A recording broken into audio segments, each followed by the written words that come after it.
Hello friends, आज हम class 11th का सेट थ्योरी स्टार्ट करने जा रहे हैं।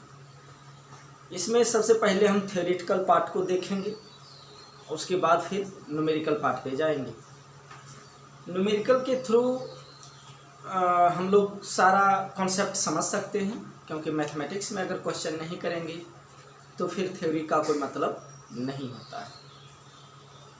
और क्वेश्चंस कैसे करेंगे, जिसके पास बुक्स हो या नहीं हो, आपके पास कोई भी बुक हो, अगर हम थ्योरी डिस्कस कर रहे हैं तो आप किसी भी बुक से बना सकते हैं, चाहे एनसीईआरटी हो, आर.डी. शर्मा हो, आर.एस. अग्रवाल हो, या कोई कंपटीशन का बुक हो, आईआईटी का बुक हो, कोई भी लेवल का बुक हम लोग डिस्कस कर सकते हैं। लेकिन मीनवाइल हम लोग करेंगे क्या, क्वेश्चन बनाने के लिए हम लोगों ने एक ऑलरेडी व्हाट्सएप ग्रुप ओपन किया है, और उस व्हाट्सएप ग्रुप पे हम एक क्वेश्चन का, हर एक टॉपिक के क्वेश्चन का सीट भेजेंगे।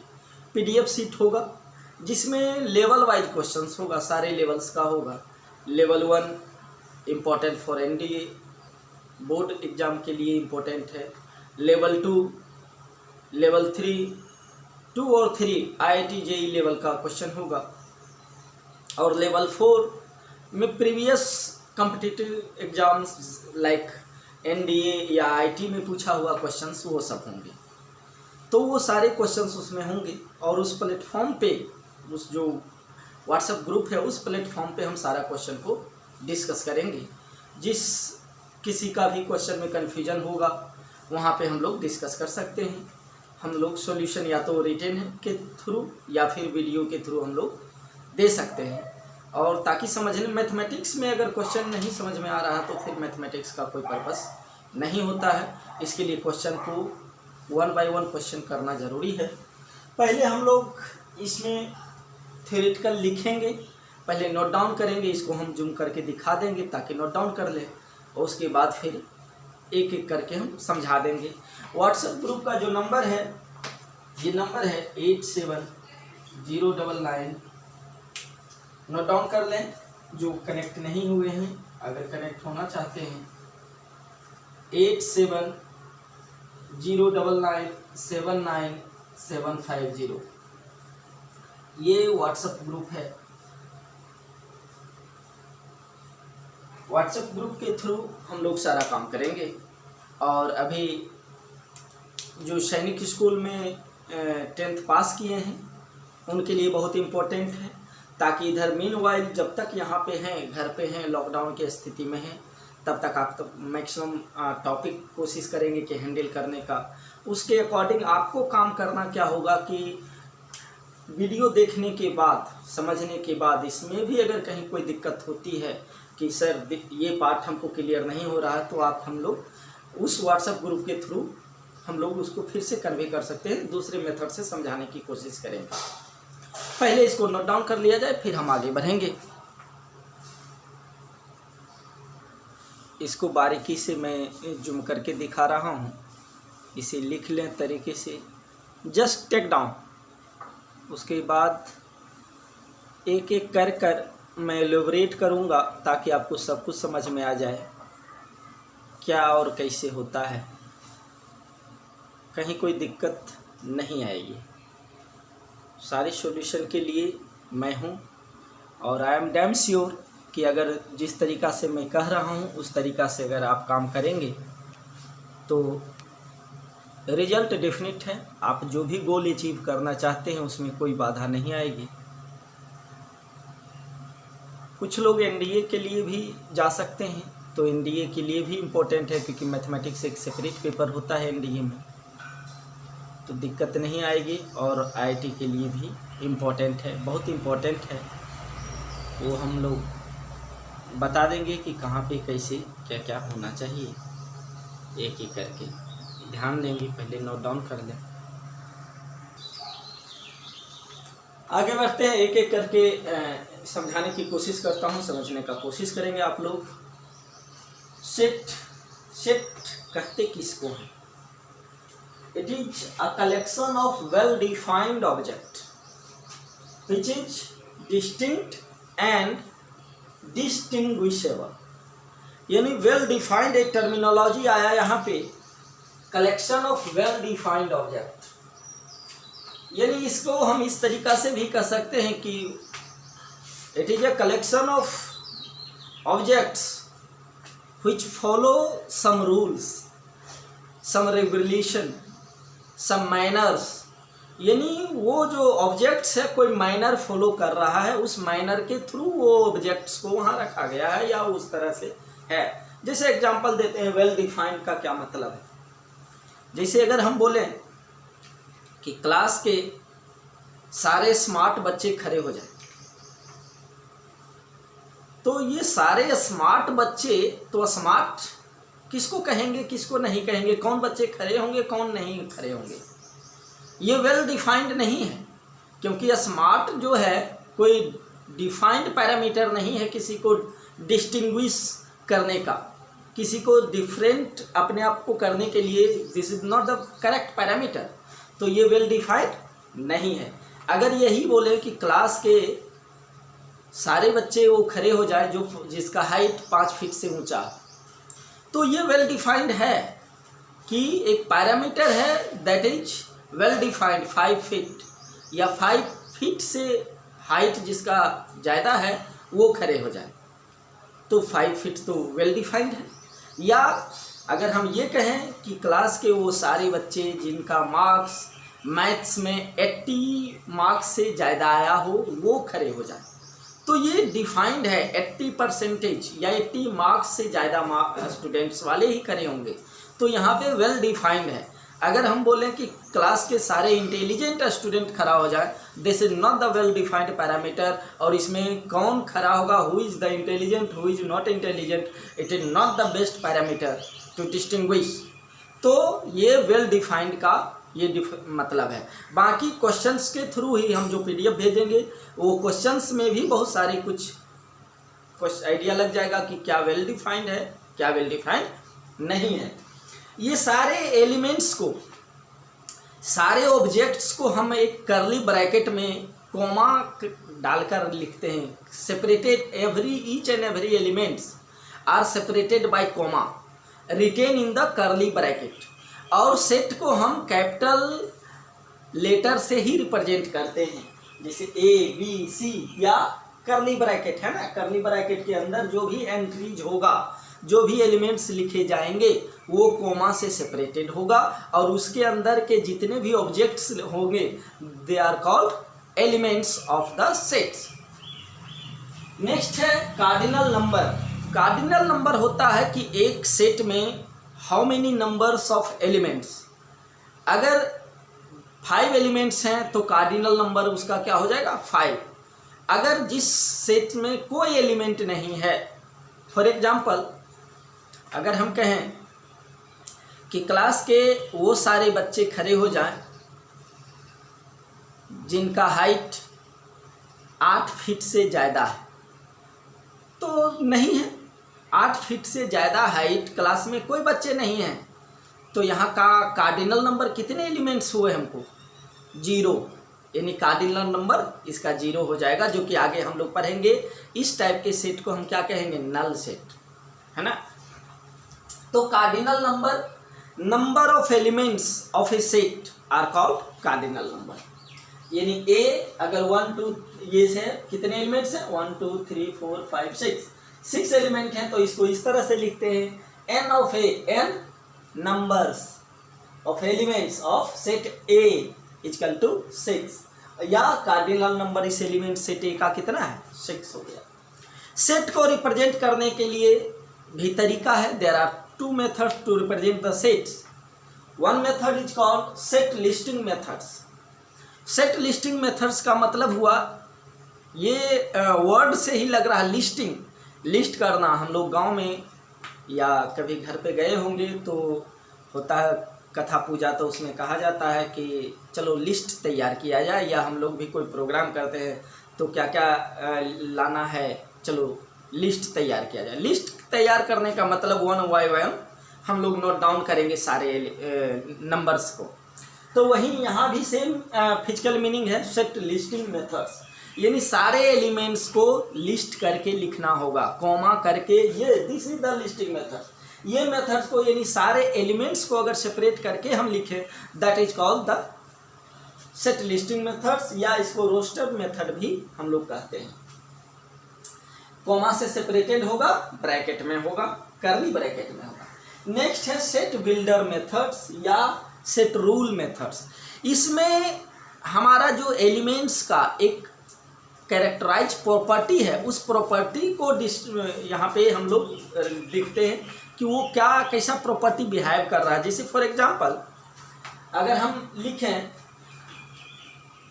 ऊपर हम मिटा दे रहे हैं,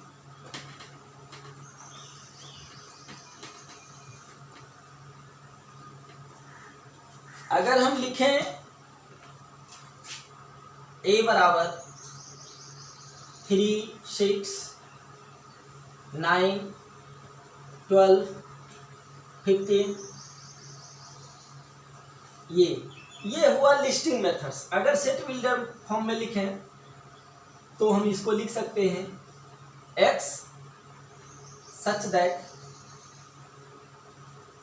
x इक्वल टू 3n, जहाँ की n belongs to natural number. ये भी कर्ली ब्रैकेट में ही होगा, लेकिन इस तरह से, या फिर x ये वर्टिकल लाइन से भी रहता है, 3n, n belongs to natural number. या ये भी हम लिख सकते हैं a बराबर x such that x is a multiple of, या पॉजिटिव मल्टीपल ऑफ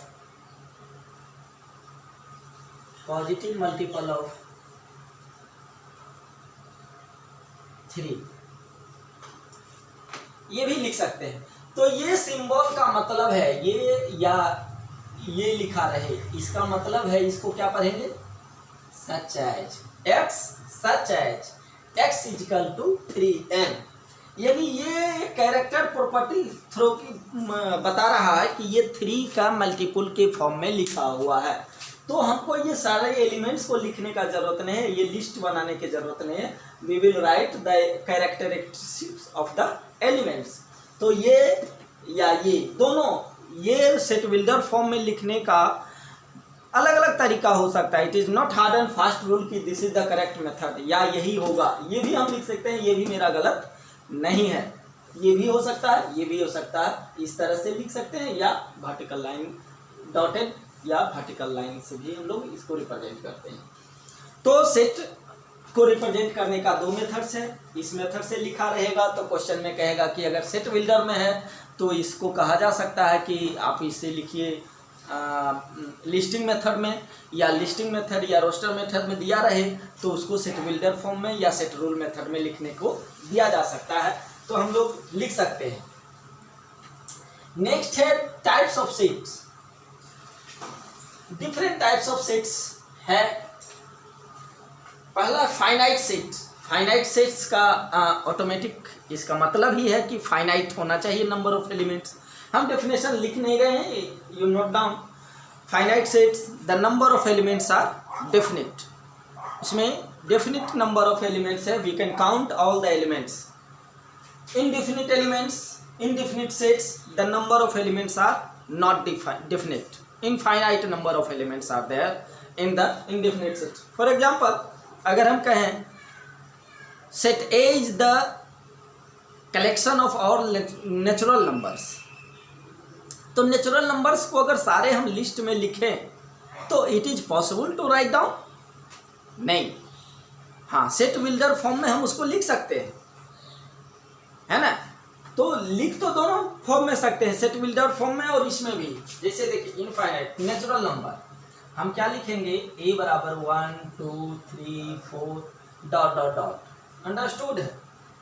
या सेट बिल्डर फॉर्म में हम लिखें तो ये लिखेंगे x such that x belongs to natural number. ये सिंबल का क्या मतलब है, बिलोंग्स टू। ध्यान रखेंगे अभी न्यू आए हैं 10th से 11th में गए हैं, बहुत सारे सिंबल्स को जानकारी लेना है। धीरे धीरे जैसे जैसे यूज आते जाएगा हम बताते जाएंगे और आप लोग उसको ध्यान देते रहेंगे। ये सिंबल का मतलब है बिलोंग्स टू, मतलब कहाँ से आता है एक्स, एक्स कहाँ से आता है, नेचुरल नंबर है। जैसे in which district you belongs to, तो उसी तरह से बिलोंग्स टू का सेम चीज कर देंगे। तो ये नंबर डॉटेड मतलब ये फाइनाइट नंबर नहीं है, ये इनफाइनाइट है, ये इनफाइनाइट दोनों फॉर्म में लिखेंगे, लेकिन क्या है infinite sets, number of elements are not definite. Next है सिंगलटन सेट, वर्ड से ही लग रहा है singleton set, single elements.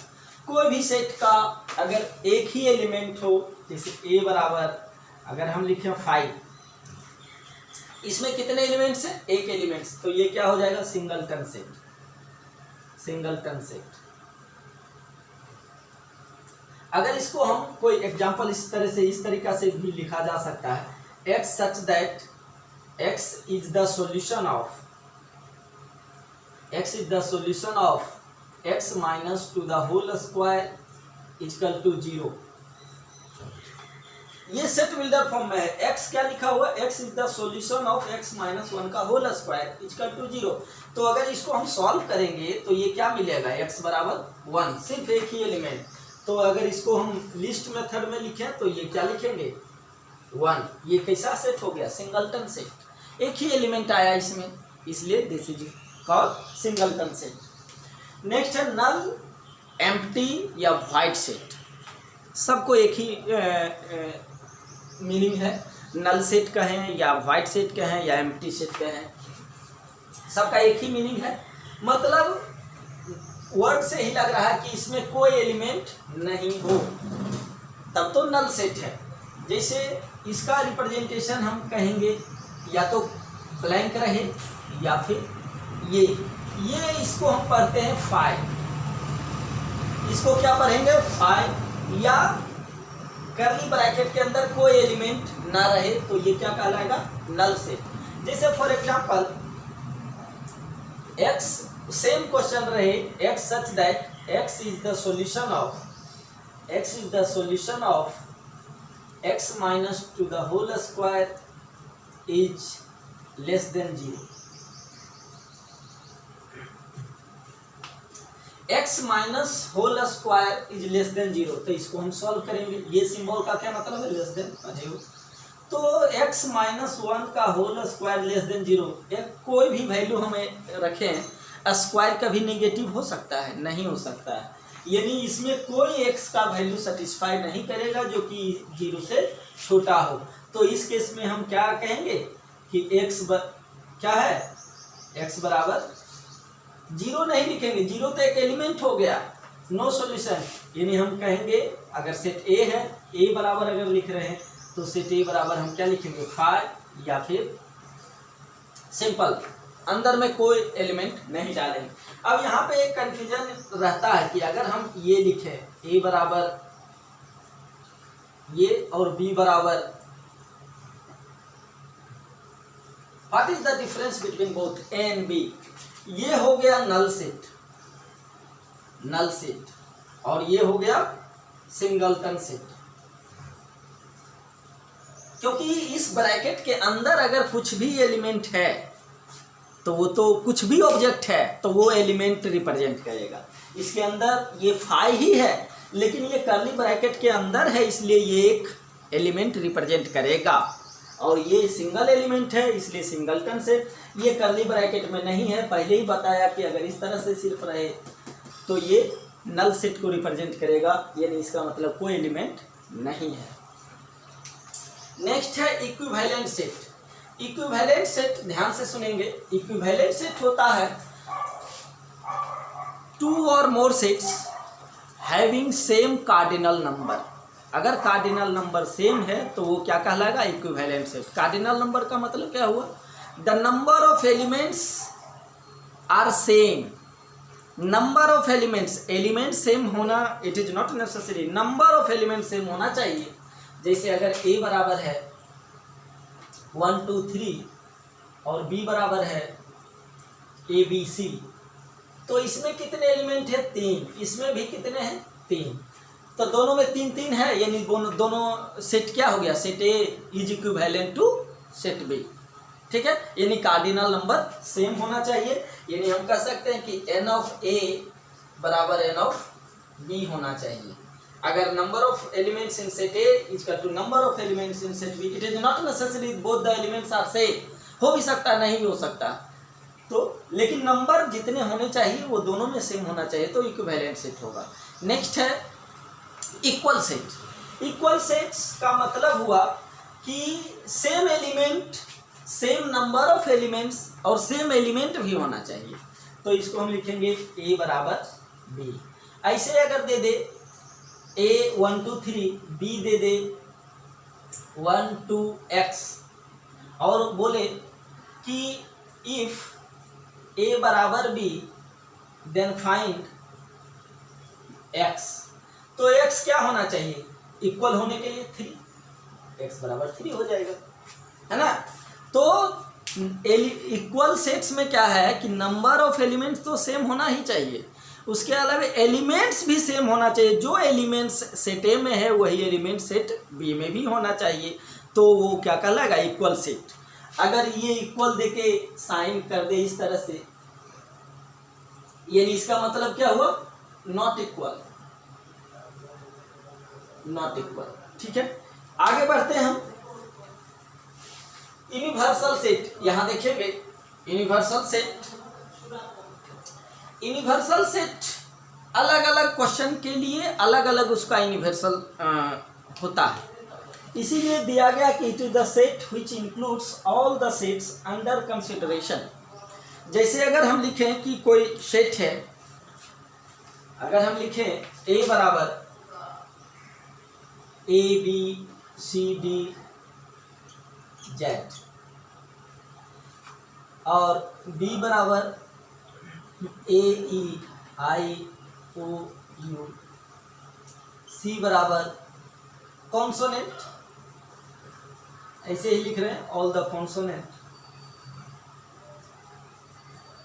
D बराबर ए सी एफ टी आर। ठीक है, ये एक सेट है। तो ये सारे सेट्स में ये ए जो कहलाएगा यूनिवर्सल सेट कहलाएगा, क्योंकि इस सेट में ये सारा है। तो अगर इस क्वेश्चंस को देखा जाए तो ए इज द यूनिवर्सल सेट।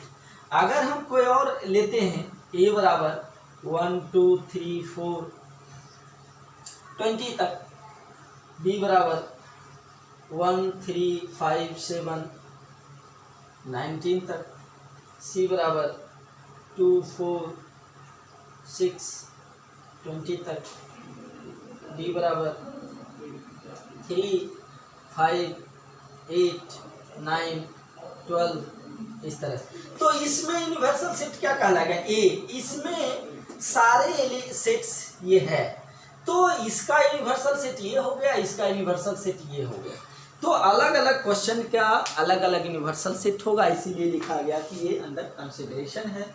और ये इसको हम ये भी कह सकते हैं कि super set of all the sets, इस सब का ये सुपर सेट है, यानी इसमें ये सारे सेट्स इंक्लूडेड हैं। तो यूनिवर्सल सेट इस तरह से हम लोग डिफाइन करेंगे। डिसजॉइंट सेट, डिसजॉइंट सेट के लिए 2 सेट होना जरूरी है। अगर 2 सेट में कोई भी एलिमेंट कॉमन नहीं है तो वो क्या कहलाएगा, डिसजॉइंट सेट। जैसे ये और ये डिसजॉइंट है, नहीं है, क्योंकि 8 इसमें भी है 8 इसमें भी है, 12 इसमें है 12 इसमें भी है। तो एक भी अगर एलिमेंट दोनों में है तो वो डिसजॉइंट सेट नहीं होगा। लेकिन यही हम ऑड वाला और इवन वाला देखें तो ये दोनों क्या है, डिसजॉइंट है, क्योंकि कोई भी एलिमेंट एक दूसरे में कॉमन नहीं है, तो उसको क्या कहेंगे, डिसजॉइंट सेट। आगे हम लोग पढ़ेंगे इंटरसेक्शन। ये सिंबल जो है, ये सिंबल क्या होता है, इंटरसेक्शन, यानी ए इंटरसेक्शन बी, यानी जो कितने एलिमेंट्स दोनों में कॉमन है तो वो क्या है, 5। जो जो एलिमेंट कॉमन है उसको क्या कहेंगे, 5। नहीं है, यानी डिसजॉइंट के लिए क्या होना चाहिए, कोई एलिमेंट कॉमन नहीं होना चाहिए। अगर डिसजॉइंट नहीं है तो उसको क्या कहेंगे, उसको कहेंगे इंटरसेक्टिंग और ओवरलैपिंग सेट। नेक्स्ट आते हैं कॉम्प्लीमेंट्री सेट। कॉम्प्लीमेंट्री सेट क्या होता है? मैं एक एग्जांपल देता हूँ। कभी कभी आप लोग को खाने बाहर जाने का मौका मिला होगा कोई बड़े रेस्टोरेंट में या बहुत बड़े 5 स्टार होटल में, तो 2 दिन आप स्टे करते हैं या 3 दिन उसका ऑफर रहता है कि आप 5 डेज स्टे करते हैं, तो ब्रेकफास्ट कॉम्प्लीमेंट्री है। यानी आप जो पेमेंट कर रहे हैं जिस खाना का, उसके अलावे वो जो दे रहा दैट इज़ द कॉम्प्लीमेंट्री। तो आप लंच डिनर का पेमेंट कर रहे हैं, ब्रेकफास्ट कॉम्प्लीमेंट्री है, यानी उसके अलावे जो बचा वो जो दे रहा दैट इज़ द कॉम्प्लीमेंट्री। तो कॉम्प्लीमेंट्री भी यहाँ सेम मीनिंग है कॉम्प्लीमेंट्री का। तो कॉम्प्लीमेंट्री में यूनिवर्सल होना जरूरी है, यूनिवर्सल सेट होगा। तो जैसे ये बी है 1 3 5 7 ऑड नंबर, तो बी का कॉम्प्लीमेंट्री क्या हो जाएगा? ए में वो सारे एलिमेंट्स जो बी में ना हो, तो बी में तो सिर्फ ऑड नंबर है, तो बी का कॉम्प्लीमेंट्री क्या हो गया? Even number. तो इसीलिए complementary set of A is set containing all those elements of universal set which are not in set A. अब इसको रिप्रेजेंट कैसे करते हैं? लिख लेंगे कॉम्प्लीमेंट्री ऑफ ए मतलब ए पे स्मॉल सी डालेंगे, या ये डैश से भी हम लोग रिप्रेजेंट करते हैं। ये कॉम्प्लीमेंट्री हो गया। तो अगर यहाँ पे हम कहा जाए कि बी का कॉम्प्लीमेंट्री क्या होगा, तो बी का कॉम्प्लीमेंट्री क्या लिखेंगे? इस तरह से बी कॉम्प्लीमेंट्री या बी ये लिखेंगे बराबर। ये सारे ऑड नंबर हैं, तो इस बी का कॉम्प्लीमेंट्री यूनिवर्सल में क्या क्या बचा? इवन नंबर 2 4 6 20 तक। This is the complementary of B, या इक्वल टू सी कह सकते हैं, है ना। और कॉम्प्लीमेंट्री ऑफ सी क्या होगा? सारे ऑड नंबर्स। इसका कॉम्प्लीमेंट्री क्या होगा? 3 5 8 9 12। इसके अलावे जो इसमें बचा वो कॉम्प्लीमेंट्री हो जाएगा। All disjoint set are not complementary but all complementary set are disjoint sets. देखिए डिसजॉइंट सेट ये भी हो सकता है ना, बी ये है और सी ये है। अगर इस दोनों सेट को लेते हैं, बी और सी को, इस दोनों डिसजॉइंट है तो हाँ है, क्योंकि इसमें 2 है, इसमें ए है, सब अलग अलग है, तो डिसजॉइंट हो गया। लेकिन कॉम्प्लीमेंट्री है नहीं, क्योंकि कॉम्प्लीमेंट्री होने के लिए दोनों का यूनिवर्सल सेट सेम होना चाहिए, लेकिन इसका यूनिवर्सल सेट अलग है, इसका यूनिवर्सल सेट अलग है, तो कॉम्प्लीमेंट्री नहीं कह सकते हैं इसमें कि ये कॉम्प्लीमेंट्री है एक दोनों। तो ये डिसजॉइंट है लेकिन कॉम्प्लीमेंट्री नहीं है। क्यों भाई? क्योंकि कॉम्प्लीमेंट्री होने के लिए दोनों का यूनिवर्सल सेट सेम होना चाहिए, but this is not the case with the disjoint set. Disjoint set के लिए इट इज नॉट नेसेसरी कि दोनों का यूनिवर्सल सेट सेम हो। इसका यूनिवर्सल सेट अलग है, इसका यूनिवर्सल सेट अलग है, लेकिन दोनों कॉम्प्लीमेंट्री है। कॉम्प्लीमेंट्री का क्या डेफिनेशन है? कॉमन एलिमेंट्स ना हो, तो कॉमन एलिमेंट्स नहीं है तो हो गया डिसजॉइंट। लेकिन कॉम्प्लीमेंट्री का क्या है कि सेम यूनिवर्सल सेट में होना चाहिए। तो सारे complementary set are disjoint set. Complementary इसको और इसको हम कभी नहीं कहेंगे कॉम्प्लीमेंट्री है, क्योंकि हाँ बी और सी कॉम्प्लीमेंट्री हो सकता है, क्योंकि ये इस दोनों का यूनिवर्सल सेट सेम है, तो ये दोनों कॉम्प्लीमेंट्री है, तो कॉम्प्लीमेंट्री है तो डिसजॉइंट भी है, क्योंकि इन दोनों में से कोई मैच नहीं कर रहा है। तो ये क्लियर हो गया कि all disjoint set are not complementary. क्यों? क्योंकि दोनों डिसजॉइंट सेट का, दो डिसजॉइंट सेट का यूनिवर्सल सेट में भी डिफरेंट, तो यूनिवर्सल सेट अगर डिफरेंट है तो वो कॉम्प्लीमेंट्री नहीं हो सकता। नेक्स्ट आते हैं सबसेट। पहले हम लोग गांव में रहते थे तो पूछा जाता था सब डिवीजन क्या है। सब मतलब उससे छोटा, है ना। सबसेट मतलब जो सेट है उसका पार्ट, उसी में निहित है, उसी में इंटरमिक्स है, उसी में कंटेन है। तो set A is set A is said to be subset. ये सेट नहीं होगा, नोट डाउन करेंगे, ये said to be subset of set B if all the elements of A are present in B and is denoted by ये symbols. यानी set A अगर हम कहें A is the subset of B, तो यह examples लेते हैं। Sainik school Tilaiya या Tilaiya is the subset of Koderma है, क्योंकि तिलैया जो है कोडरमा में है। Koderma is the subset of Jharkhand है, तो ये सबसेट हुआ, उसी में निहित है ना। और Koderma is the subset of Koderma, ये भी है कि वो सारा का सारा है, वो भी होगा। तो इसी में हम दो पार्ट करेंगे, एक प्रॉपर सबसेट, एक इम्प्रॉपर सबसेट।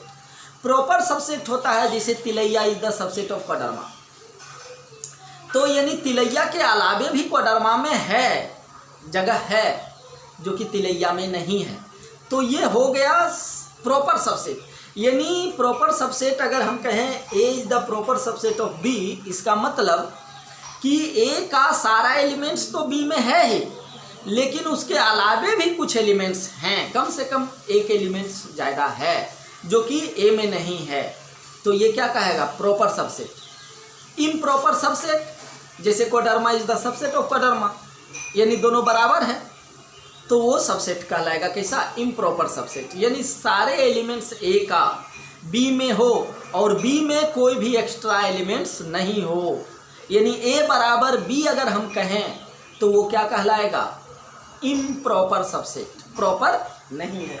इसको रिप्रेजेंट करते हैं प्रॉपर सबसेट एंड ये इम्प्रॉपर सबसेट। सबसेट का एक और कुछ इंपॉर्टेंट है कि नल सेट या एम्प्टी सेट, ये is the subset of every set. सारे सेट का सबसेट होता है, तो उसमें जो एम्प्टी सेट है वो सबका सबसेट है, और every set is subset of itself. हर जैसे बताया ना कि Koderma is the subset of Koderma, तो every set is the subset of itself.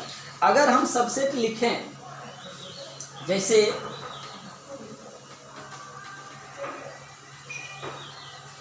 अगर हम लिखते हैं कि ए बराबर ए बी सी, तो इसका क्या क्या सबसेट होगा। तो पहला सबसेट तो हम क्या बताएं कि null set is the subset of every set, तो एक ये नल सेट होगा। दूसरा जो भी सेट हम लिखते हैं कर्ली ब्रैकेट में, तो एक ही एलिमेंट का सिंगल एलिमेंट का सेट कितने बनेंगे, 3 बनेगा। दो एलिमेंट का भी एक सेट बन सकता है, AC BC, 3 का कितने बनेगा, ABC। तो ये सारा सबसेट कहलाएगा इसका, क्योंकि कोई भी सेट को हम ले तो देखें इसमें है, कोई भी सेट को हम उठा के चेक करें तो हाँ इसमें है, तो ये सारे सबसेट हो गए। 5 दिख नहीं रहा लेकिन है, 5 का null set is the subset of every set. ये देखें इटसेल्फ, इसका खुद का सबसेट है, तो इसमें कितने नंबर ऑफ सेट हो गया, 1 2 3 4 5 6 7 8। अगर 3 एलिमेंट है तो 8 बन रहा है, तो हम लिख सकते हैं नंबर ऑफ सबसेट कितना होगा, 2 का पावर n, जहां n क्या है, नंबर ऑफ एलिमेंट्स है ना।